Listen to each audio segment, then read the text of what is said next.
కేవలం 7,999K up to 10 kgs వరకు బరువు తగ్గి అధిక బరువు నుంచి వచ్చే ప్రధాన సమస్యలను దూరం చేసుకోండి.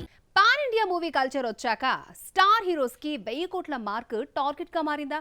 లాస్ట్ ఇయర్ పుష్ప 2, కల్కి టార్గెట్ క్రాస్ అయ్యాయి. మరి ఈ ఇయర్ లో 1000 కోట్ల మార్క్ రీచ్ అయ్యే ఆ స్టార్ ఎవరు? ఆ సత్తా ఏ సినిమాకుంది? 1000 కోట్ల మార్కును రీచ్ కావాలంటే ఉండాల్సిన క్వాలిటీస్ ఏంటి? అండ్ రీసెంట్ గా రిలీజ్ అయిన హరిహర వీరమల్లు కలెక్షన్స్ ఎలా ఉన్నాయి? ఈ మూవీతో ఫస్ట్ టైం పవన్ కళ్యాణ్ 1000 కోట్ల క్లబ్ లో చేరుతాడా? ఈ స్టోరీలో చూద్దాం.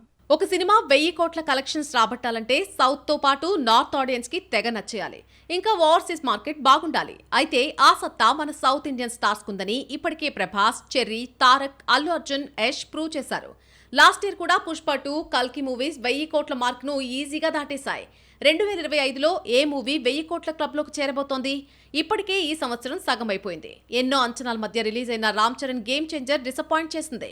ఇక మంచు విష్ణు, కన్నప్ప 1000 కాదు కదా 100 కోట్ల దగ్గరికి కూడా రాలేదు. 2025లో సెకండ్ హాఫ్ లో ముందుగా రిలీజ్ అయిన movie Pawan Kalyan Harihara Veeramallu. Teaser, trailer, songs ఇలా ఒక్కొక్కటి రిలీజ్ అయ్యే కొద్దీ సినిమాపై పవన్ ఫ్యాన్స్ ఆశలు అంబరాన్నంటాయి. ఇక పవన్ డిప్యూటీ సీఎం హోదాలో రిలీజ్ అవబోతున్న ఫస్ట్ మూవీ టికెట్ రేట్లు కూడా పెరిగాయి. కానీ గ్రాఫిక్స్ వీక్ అంటూ విమర్శలు ఎక్కువైపోవడంతో బాక్సాఫీస్ వద్ద కలెక్షన్లు అనుకున్నంతగా రాలేదు. వరల్డ్ వైడ్ గా 5000 థియేటర్స్ లో గ్రాండ్ రిలీజ్ అయింది.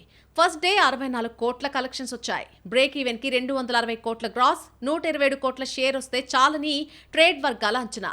రిలీజ్ అయిన 3 రోజులకే 150 కోట్లకు పైగా గ్రాస్ కలెక్ట్ చేసింది. అయితే సినిమాకు డివైడ్ టాక్ రావడంతో క్రేజీ కలెక్షన్స్ సాధిస్తుందని పక్కాగా ఉన్నారు Pawan fans. War 2 teaser, trailer release చేసి ఇండియా వైడ్ గా మంచి క్రేజ్ తెచ్చారు మేకర్స్. ట్రైలర్ లో హృతిక్, ఎన్టీఆర్ ఇద్దరు పోటీ పడి హై వోల్టేజ్ యాక్షన్ తో కేక పుట్టించేశారు. ఇప్పటికే వార్ ఫస్ట్ పార్ట్ 475 కోట్ల వసూళ్లతో హిస్టరీ క్రియేట్ చేయగా ఇప్పుడు సీక్వెల్ వార్ 2 పైన భారీ అంచనాలున్నాయి.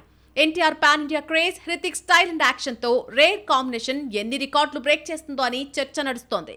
Director Ayan Mukerji taking, high budget spy action sequences ఇవన్నీ కలిస్తే సినిమా కలెక్షన్లు 1000 కోట్ల మార్క్ క్రాస్ అవ్వడం అసాధ్యమేమీ కాదు. Story, screen play, songs, emotion ఇవన్నీ వర్కౌట్ అయితే ఈ యాక్షన్ అడ్వెంచర్ థ్రిల్లర్ 1000 కోట్లు ఈజీగానే కొల్లగొట్టేస్తుంది. సౌత్ ఇండియాకు ఫస్ట్ పాన్ ఇండియా ఇమేజ్ ఇచ్చిన స్టార్ రజనీకాంత్. రోబో 2.0తో 800 కోట్ల వసూళ్లు రాబట్టినా ఇంకా 1000 కోట్ల క్లబ్ అందుకోలేదు.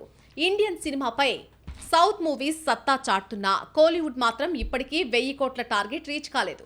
అందుకనేమో తమిళ స్టార్స్ 2025 సెకండ్ హాఫ్ లో 4 క్రేజీ పాన్ ఇండియా ప్రాజెక్టుతో బరిలోకి దిగుతున్నారు. రజనీకాంత్ కూలీ, విజయ్ జననాయకన్, శివకార్తికేయన్ పరాశక్తి 1000 కోట్ల క్లబ్ లో చేరే అవకాశం ఉంది. వీటిలో రజనీ కూలీ సక్సెస్ఫుల్ డైరెక్టర్ లోకేష్ తెరకెక్కిస్తూ ఉండడంతో ఈ సినిమాపై ఫుల్ కాన్ఫిడెన్స్ తో ఉన్నారు తమిళ తంబీలు. Jailer, Leo highest gross movies collect చేసిన లోకేష్ కు pan world blockbuster balance ఉండనే ఉంది. ఇక ఈసారి ఎలాగైనా కూలీ మూవీని 1000 కోట్ల క్లబ్ లో చేర్చాలని చూస్తున్నాడు director Lokesh. Emotion, action, mass డైలాగులు ఇవన్నీ వర్కౌట్ అయితే కూలీ ఈసారి హిస్టరీ క్రియేట్ చేయడం ఖాయం. అయితే అటు వార్ 2, ఇటు కూలీ ఈ multi starrer pan India movies రెండు ఒకే రోజు ఆగస్టు 14న బాక్సాఫీస్ ముందు పోటీ పడ్డంతో ఏ మూవీ 1000 కోట్ల క్లబ్ లోకి చేరుతుందో వెయిట్ అండ్ సీ.